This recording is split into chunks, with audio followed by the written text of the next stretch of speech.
tarde, sejam muito bem-vindos ao Sessão Aberta. Meu nome é Miguel. Eu me chamo Tiago e nós estamos aqui com as convidadas Isabel Martins, que é psiquiatra, e a estudante de psicologia, Ana Helena.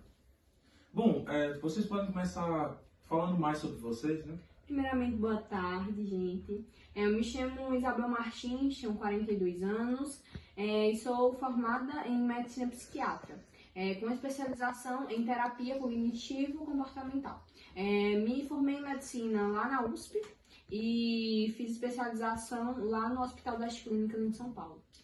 Então, gente, boa tarde.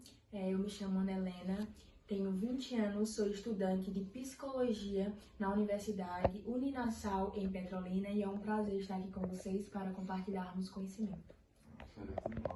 Então, para a gente começar entrando no assunto, né, assim, falar, né, sobre a profissão de vocês, qual a diferença assim, entre psicologia e a psiquiatria?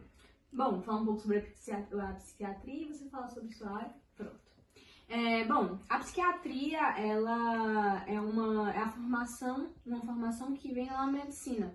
Então, eu estudo sobre a saúde mental, eu estudo como combater transtornos mentais. E posso receitar medicações e fazer terapias mais extensivas. Então, digamos que eu cuido de pessoas que estão ali mais avançadas naquele transtorno. Então, já a psicologia, em um estudo mais amplo na área, ele visa basicamente o psicológico do paciente, o emocional. Tem sim alguns requisitos que a psiquiatria dá ao seu paciente, entretanto, o psicólogo ele não pode indicar ou fazer indicações, receitar remédios ao paciente. Quando o paciente chega na clínica com, por exemplo, um estado de transtorno ou alguma doença psicoemocional mais grave, ele tem que recorrer a um psiquiatra, onde vai ser medicado, haver um tratamento ou até mesmo uma internação. Ok, vamos contextualizar um pouco mais nosso tema principal e para fazer isso, vocês poderiam apresentar para os nossos telespectadores o que seria um transtorno mental. Bom, transtornos mentais são condições de saúde que afetam o psicológico, os comportamentos, os pensamentos, as percepções das pessoas. E eles podem ser leves ou graves. Sim, acredita-se também que os transtornos mentais eles podem ser gerados tanto na adolescência, na infância, na vida adulta e até mesmo na velhice, ocorridos por problemas na família, conflitos, alguma situação que causou realmente algum transtorno ou doenças naquela pessoa, onde ela teve que procurar ajuda, realmente para ver se conseguisse ver um outro lado da vida.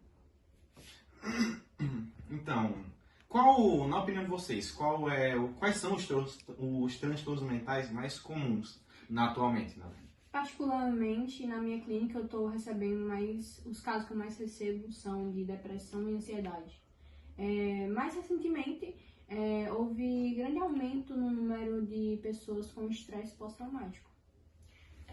Como eu não exerço na área ainda, ao meu ver, no meio onde eu convivo, na sociedade, onde eu vejo os adolescentes, o que eu mais percebo é a fobia social, onde os adolescentes, por algum acontecimento na sua vida, eles não conseguem se socializar corretamente, não conseguem se expressar, não conseguem estar no meio de muita gente, seja numa festa de aniversário, numa festa, numa sala de aula.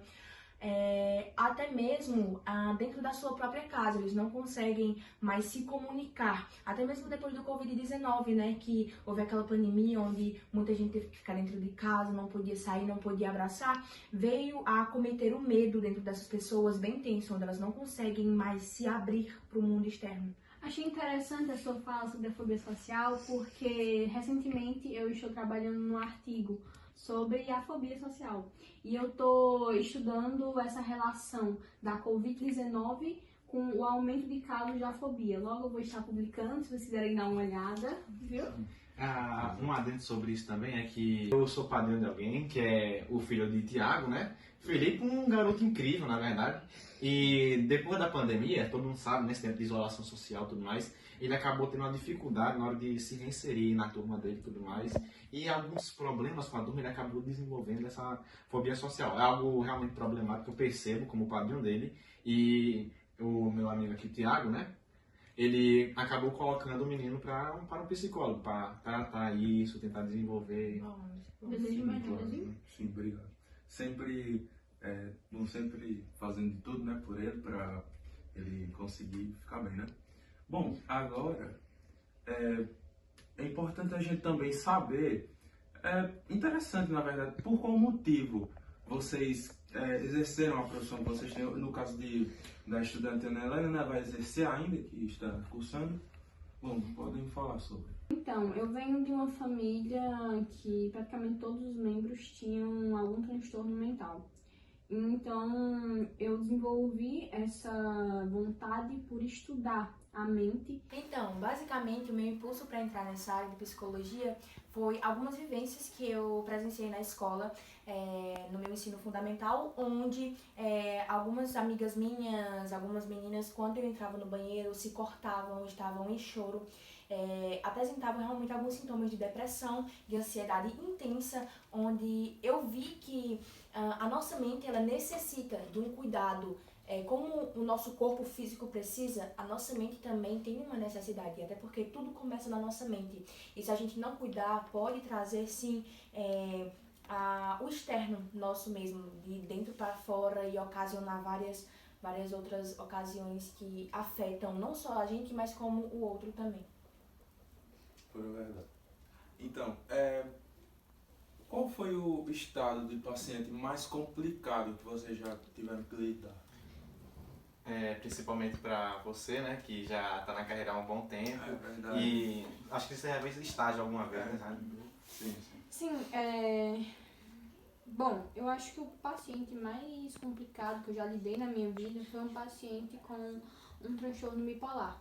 Porque ele ia de episódios de séria depressão para episódios de euforia extrema. Então eu tinha que achar aquele equilíbrio e era muito complicado, mas consegui achar um tratamento adequado e hoje ele está bem. Então, em um trabalho da faculdade, eu tive que fazer um estágio em uma clínica para meninas, adolescentes, onde eu fiquei especificadamente com uma menina, acompanhando ela por uma semana, onde ela teve um sério problema com um relacionamento tóxico, onde ela sofria bastante, apanhava, sofria tanto emocionalmente como verbalmente, né? Agressões mesmo pesadas, onde ela ficava, o corpo todo dela marcado por marcas de agressões, e nisso ela teve uma dependência emocional no namorado, e ela não conseguia sair, até que a família teve que tomar uma decisão, de certa forma, para que ajudasse ela, né? Mesmo ela não querendo, mas teve que fazer a internação obrigatoriamente, e nisso ela está tendo acompanhamentos com psiquiatras, até porque a ocasião dela era mais drástica. Mas não é porque uma pessoa necessita de um acompanhamento mais intenso que ela não precisa de um psicólogo. Os dois vai ajudar muito na evolução dela como uma pessoa, melhorar e tal. Eu acho incrível, sabe, essas pessoas que vão nessa carreira mesmo para ajudar as pessoas nessas questões mais mentais. Eu tentei cursar psicologia, na verdade, eu ainda lembro quando eu era jovem, só que eu acabei desistindo no segundo ano e depois daí, né, a vida foi... Eu achei que não era muito pra mim, né? exato. Aí eu abri um canal no YouTube. Mas que bom, estamos aqui agora. Agora, falando um pouco mais desse assunto psicológico, a gente pode falar sobre um transtorno, né? Que é bem comum, assim como tinha dito, que é a depressão. E por que você acha que a depressão é tão comum nos tempos atuais? Então, a depressão, eu vou citar um grande fator, não um total, mas um grande. Ela é muito comum porque vivemos num mundo onde existem padrões inalcançáveis. Padrões que são impostos. Então, aqueles que tentam alcançar acabam se adoecendo mentalmente. E aí acabam gerando a depressão. Claro que também tem os fatores biológicos, tem traumas que podem ter acontecido, tem um isolamento. Isso. Já complementando a fala dela, eu acredito que como a depressão é uma tristeza intensa, né, causada, né, por problemas externos, pode ser ele socialmente, pode ser ele no convívio dentro de casa, ele não começa do nada. Ele pode vir sim com acontecer alguma situação que afetou aquela pessoa e ao não ser tratada, aquela pessoa não conseguir filtrar as informações, o acontecimento, ela foi alimentando essa tristeza até virar uma depressão, onde não consegue controlar os pensamentos intrusivos, os pensamentos de extrema tristeza que faz ela mal. Podemos citar também a influência, né? A influência das músicas hoje em dia. Se você perceber, tem música que nos deixa alegre, músicas que nos deixa agitado, músicas que nos deixam triste. Então, a influência também tem um grande potencial na vida dessas pessoas, porque uma pessoa com extrema tristeza, com depressão, ela quer alimentar aquilo. Então, ela vai ouvir músicas mais tristes, vai assistir filmes tristes. Então, isso vai fazendo com que o seu avanço para poder melhorar a sua depressão diminua cada vez mais, sem ela procurar ajuda. Gente, a gente falando sobre esse tópico de saúde mental, lembrei de um filme que está muito em alta, Divertidamente 2. Vocês já assistiram? Eu sim. Sim, Muito bom. Ele retrata bem os problemas mentais, né? A ansiedade, isso. As emoções. Então, É verdade. Então, aproveitando que a gente entrou nesse assunto do transtorno, vocês poderiam explicar para a gente como a gente pode diferenciar a tristeza de depressão? tristeza é um sentimento normal e temporário. Acredito que todos aqui já sentiram tristeza por alguma coisa. Enquanto a depressão é uma tristeza aprofundada, que persiste. E ali a pessoa vai sentir vontade de morrer, entendeu? Isso, como eu disse na minha fala anterior, é basicamente a pessoa alimentar aquele sentimento, de um sentimento que claramente é normal, a gente tem que se expressar, mas de uma certa forma que não nos leve a uma situação onde a gente não consiga sair. Tem sim um certo ponto onde a gente tem que saber tirar essa tristeza, saber deixar que a alegria venha, as nossas outras emoções boas venham e que a gente não consiga entrar em uma situação mais crítica em relação à tristeza, porque não é uma coisa boa a um certo ponto. Bom, obrigado.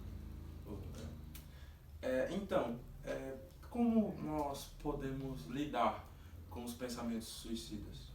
Que é muito comum, né? Bom, a gente primeiro tem que começar a parar de achar que depressão e querer se matar são frescura. Porque muitas pessoas não procuram a ajuda de um profissional por ter essa ideia que é idiotice, ter vontade de morrer, sentir todos os dias que você não queria mais estar vivo. Então começa se desmistificando esse pensamento e caçando, né, procurando um profissional da área. Isso, e eu acho também que esse desejo de tirar a sua vida, ele tem que ser um alarme na nossa mente para tipo, não, isso não é legal, eu tenho que procurar ajuda, eu tenho que procurar algo que tire esses pensamentos de mim. Lá em sessões de psicologia, né, onde na terapia, os psicólogos visam muito o que essas pessoas falam. Quando as pessoas chegam lá, qual é o comportamento dela, o que elas fazem com as mãos, o jeito que ela fala, para poder ver se consegue distinguir algum comentário suicida nas suas falas, o que ela expressa, né, ao querer falar algo, às vezes sem querer escapa. Numa ação de psicologia, fazer com que a pessoa enxergue, né, o seu melhor, enxergue o que ela pode ser no futuro, uma coisa boa, e o que ela pode contribuir para a sociedade. Sim, e essa questão da ignorância, eu percebo que ela é mais frequente em famílias religiosas em si, acreditando que a depressão em si é uma falta de Deus, algo assim. Eu cresci em meio religioso e já houve uma prima minha que teve depressão, e uma parte da família, claro, não toda, ela acabava agindo com ignorância por conta dessa pessoa. Achava que aquilo era só besteira, fingimento, essas coisas. Está bem associado mesmo a isso aí, de ter essa ideia de que você está com depressão é falta de Deus. Existe essa ideia muito. Eu cometi esse erro com o meu filho, o mais novo, Felipe, depois da pandemia, quando ele desenvolveu, né, a fobia social, eu fiquei achando que era frescura. Eu não queria ir pra escola e tal, mas não era só frescura, entende? Depois que eu entendo que hoje o tratamento dele podia estar muito mais avançado se eu tivesse dado atenção no início. Mas eu não dei, achando que era frescura, achando que não queria ir pra escola, entendeu? Preguiça, sabe? E eu me arrependo muito disso. Muitos pais fazem a mesma coisa. A gente tem que se conscientizar pra isso. Continuando nesse assunto, eu lembro de um primo meu, na verdade, né? Ele é de Janeiro, o Renato. Ele usava muitas drogas, sabe, ao longo do tempo e tudo mais. E a família dele percebeu, a família de lá, que ao longo do tempo, quanto mais ele utilizava, o psicológico dele, a forma como ele se comportava e agia, mudava. Pra pior, na verdade, né? E eu queria entender como especificamente as drogas afetam o psicológico das pessoas. Então, as drogas, como a cocaína, a crack, a maconha, o álcool, elas alteram o funcionamento cerebral. Então, quando você ali está consumindo todos os dias drogas, mais drogas e mais drogas, você se torna quimicamente dependente daquilo. E isso leva a comportamentos impulsivos e a atitudes de risco. Isso envolve também a abstinência, né? Que os pacientes até que chegam mesmo nas clínicas têm dessa droga, mesmo que ela queira parar. Aquilo não consegue sair dela. Então, como as drogas são autoestimulantes, é bem complicado tirar essa droga dessas pessoas. E depois também, até delas fazerem esse vício frequentemente, sentir uma tristeza extrema, sentir que falta algo e ela não consegue suprir aquilo com uma droga, mesmo tendo a abstinência. Sempre vai faltar algo que ela não vai conseguir suprir. Falando um pouco sobre esse de drogas, eu e Tiago, né, quando a gente tem acabado de sair da academia, a gente estava conversando um pouco sobre Hitler, ele ter utilizado drogas na época da Segunda Guerra Mundial. Tanto que, provavelmente, algumas das decisões impensadas e lógicas que ele tomou durante a guerra, que fizeram ele acabar perdendo, foram pelo uso constante de drogas. Que eu acho que faz sentido um pouco para ele se apegar a algo no momento daquele... Porque você percebe que foi um momento muito difícil. Tudo bem que o cara não era um certo da situação, mas para aguentar aquilo tudo, eu acho que ele recorreu a isso. Faz muito sentido mesmo. Eu não sabia disso. Adorei a curiosidade. E... assim, eu quero entender, né, já complementando a outra pergunta que eu fiz, quais seriam os transtornos mentais mais raros que vocês já encontraram ou já ouviram falar? Então, eu vou citar 2 aqui, que eu já tratei. Teve 2 casos desse. Foi o transtorno de identidade dissociativa, onde a pessoa ela tinha múltiplas personalidades. E ela tem comportamentos diferentes para cada um. Eu não sei se vocês já viram, mas eu já vi na internet, acredito que no Instagram, um vídeo de uma mulher sendo entrevistada, onde ela tinha, eu acho que 9 personalidades diferentes, e a cada personalidade ela tinha um nome e agia de uma forma. Alguém já viu? Sim. Eu já ouvi falar. Assim. Aí, esse caso no paciente só tinha 3, então era melhor de se resolver, digamos assim. E outro caso que eu tive apenas um paciente, que foi o transtorno de despersonalificação, que é o seguinte, a pessoa sente que não existe e sente que o mundo ao seu redor não existe, ela se sente fora do seu corpo.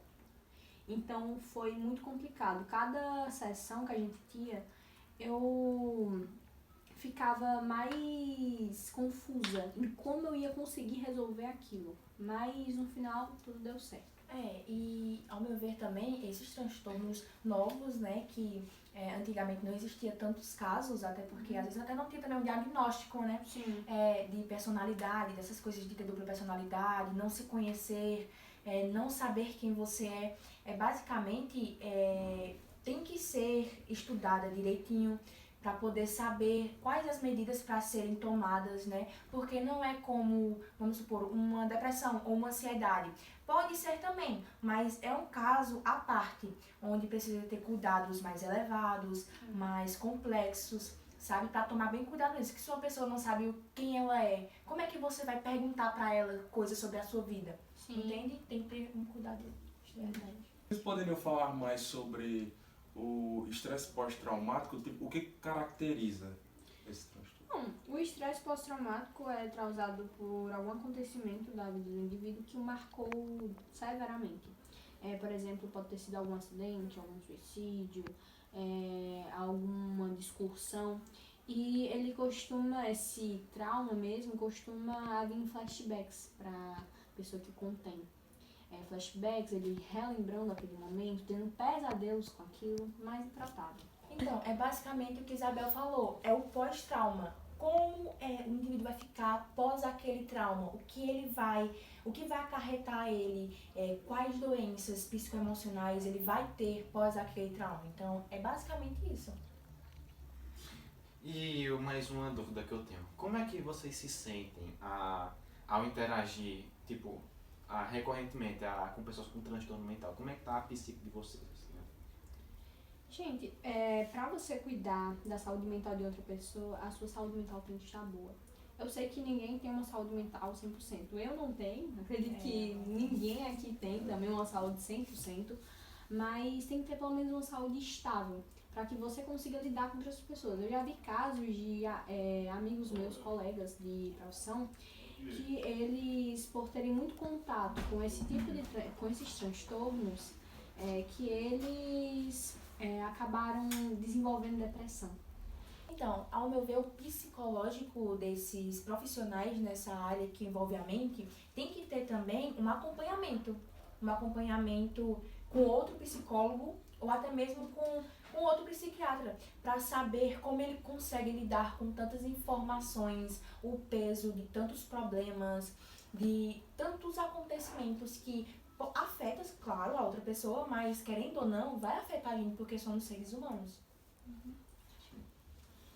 Bom, não tem como falar tudo isso sem falar dos famosos manicômios, né? Que inclusive já foram proibidos aqui no Brasil, né? Se não estiver enganado. Então, vocês poderiam abordar mais sobre esse assunto? O que vocês acham sobre? Vocês acham que foi certa a proibição? Já fui internada no manicômio quando eu tinha 16 anos. Depois que minha mãe faleceu, eu fui morar com minha tia. Ela era usuária de drogas. E eu já tinha tentado me suicidar algumas vezes. E na terceira vez, ela viu aquilo e me internou contra a minha vontade. E eu fiquei naquele lugar e a gente não era tratado como pessoas, a gente era tratado como animais. Eles não davam importância a gente e faziam com que a gente piorasse. Muita gente lá entra sem ter nenhum problema. Mas eu, com o meu problema, já tinha depressão, piorei muito. Eu só consegui sair anos depois por causa de um tio meu que se sensibilizou com a minha história e me tirou dali. Interessante, né? Porque foi realmente uma história de superação, porque você foi internado no manicômio e hoje você é psiquiatra. Psiquiatra cuida dessas pessoas, né? Sim, e ao meu ver também sobre o manicômio, tem uma indicação, né, de um vídeo que fala muito sobre uma situação de uma mulher, né, que foi internada no manicômio desde cedo e ela era tratada precariamente, bem como um cachorro mesmo, onde ela agia como um animal. Ela chegou a um ponto de comer a orelha das pessoas. E nisso agravou muito a situação dela, que no caso foi no manicômio de Barbacena. Você precisa ouvir isso. Feijão sem sal e mais atrás vem um macarrão, parece cola de colar balão. E mais atrás vem a sobremesa, banana podre em cima da mesa.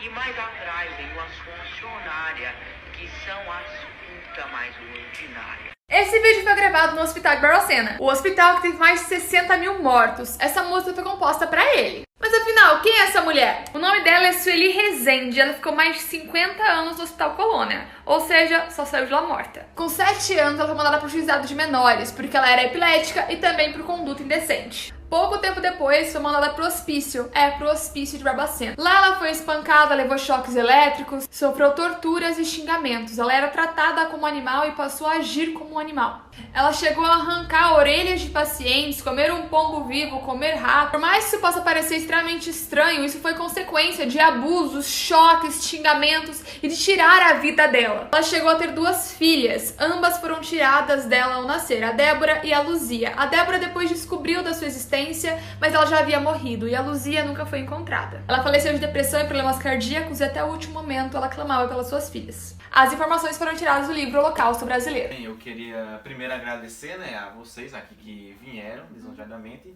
para participar e expressar as informações que vocês têm, o conhecimento que vocês têm. Eu digo muito obrigado. Só tenho a agradecer por abrirem o nosso primeiro podcast e também agradecer a vocês, telespectadores, por estarem assistindo aqui a nossa sessão aberta. Então, muito obrigado e até a próxima. Bom, eu que agradeço também o convite, gente. Foi um prazer. Me sinto lisonjeada. Sim, foi um prazer. Tchau! Até a próxima!